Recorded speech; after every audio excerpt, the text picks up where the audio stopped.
more or less in this period of the year, we invited 3 experts from Mexico to come to Ghana to start a process to transmit the knowledge and technology of nixtamalization to people in Ghana with the aim to avoid precisely aflatoxins in the corn production and consumption for human beings or animals in Ghana. I want to say that Ghana's Standard Authority has called to this event with the objective to raise awareness about the harmful effects of aflatoxins in food consumption in Ghana. And the embassy is supporting the NASAM campaign by bringing the experts of nixtamalization, as I already mentioned, and also by sharing the technology of Mexico with Ghanaians. The embassy will include the GSA as well and other partners on the nixtamalization project that we began last year. The ultimate goals of the nixtamalization process are involve food and economic development in rural areas of Ghana, produce safe, quality food and acceptable food products to the consumer and to be commercialized, will help to strengthen women empowerment, will contribute to achieve the goal 2 of the United Nations Sustainable Development Goals. Since 2006, we have been battling with EU alerts every year. It has not stopped because we still have some form of smuggling ongoing.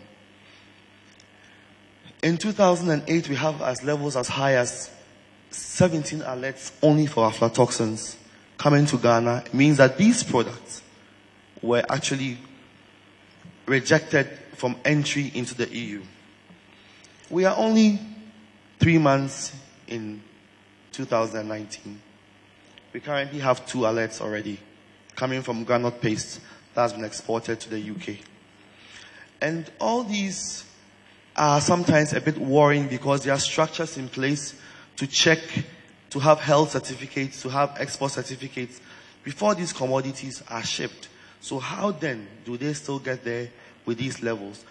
What can we do to ensure that the levels we have in our commodity are minimized so that even when the commodities are being exported, we are confident. We don't mind, oh, for Ghana peanuts, it's okay.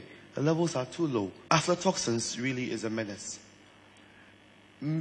I might say this because I'm a scientist, but for you to have been informed of the dangers it causes, and for you to know the level of cancers that are developing in the country, I would like to eliminate aflatoxins or minimize aflatoxins so that at least I can reduce to some extent the level of toxins in the commodities that I'm consuming, thereby hoping that I am reducing the amount of cancer cases that are occurring in our hospitals. Most farmers are not aware.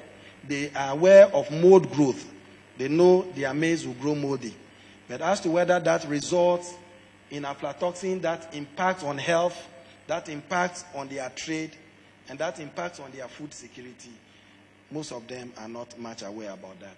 It is not all grains, not all maize that has aflatoxins. And it is not all maize that do not have aflatoxins. So there should be mechanisms where what goes to the market is regulated, monitored, and highly regulated. In the developed countries, you know that any food that goes to the shelf is monitored properly. But here we have many informal, small informal markets, where if I'm a farmer, I can just carry my maize from the farm and come and sell. Or I can consume from my farm without anybody checking. Some will even go and sell the high quality produce in the market and keep the worst one at home for home consumption and nobody. So testing is very, very important. Because of the broad health impact that it has on humans and animals, and the fact that it's almost impossible to get rid of this guy called aflatoxin, one of the tools that we use in managing aflatoxin occurrence and aflatoxin contamination is setting of standards. And how do we set standards? By determining a limit for these toxins in our food. So I think we must cultivate that habit of insisting that what we buy must also be good. It's not always that the good ones should be shipped out and then we eat the leftovers. So we are talking about aflatoxin and its health effects. How severe will it be that when I consume 1 kilogram of bamboo, I'll have a health effect? Or when I consume, or maybe when somebody, a child, consumes it, will have a health effect. And also because aflatoxin is invisible, so not everybody, no one can see that there's aflatoxin in the food. So we need to tell people about it. And because its health effects are often delayed, we are talking about cancer.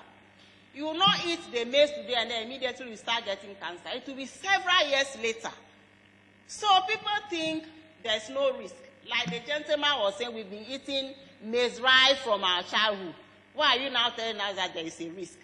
So you need to be able to convince people